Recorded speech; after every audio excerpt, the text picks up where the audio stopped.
Marker versus acrylic, দেখা যাক কোনটা বেশি ভালো কাজ করে। আমি এই এক্সপেরিমেন্টটা করবো একটা গাছ আঁকার মাধ্যমে। তো কথা না বাড়ি ভিডিওটা শুরু করি। তো এখানে আমি প্রথমে অ্যাক্রিলিক কালার দিয়ে ট্রাই করবো। গাছে যেহেতু কোনো নির্দিষ্ট শেপ হয় না, তাই এখানে আঁকা পাকা করে আমি কিছু সার্কেল তৈরি করে নিতেছি। গাছের একটা স্কেচ করা হয়ে গেলে এখানে আমি একটা বাটির ভিতরে dark green, black, yellow, chocolate, light green, dark chocolate আর হোয়াইট কালারটা নিয়ে নিছি। তারপরে আমি এখানে আদি কালারটা ঝাড়ু ব্রাশ দিয়ে ব্ল্যাক আর ডার্ক গ্রিনটাকে ভালোভাবে মিক্স করে গাছে কিছু কিছু অংশে অ্যাপ্লাই করে নিতেছি। তোমরা যদি গাছটাকে রিয়েলিস্টিক করতে চাও তাহলে তোমাদেরকে ব্রাশটাকে ঘুরে অথবা ট্যাপ ট্যাপ করে দিতে হবে।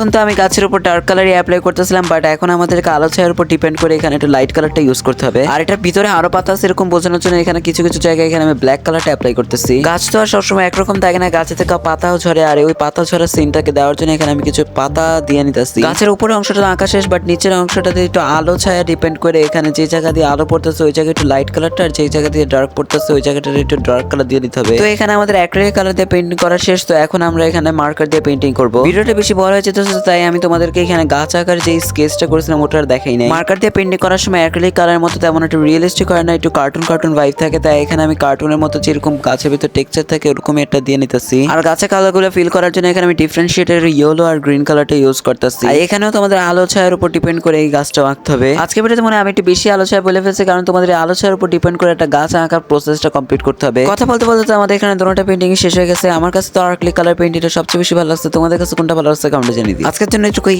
বাই।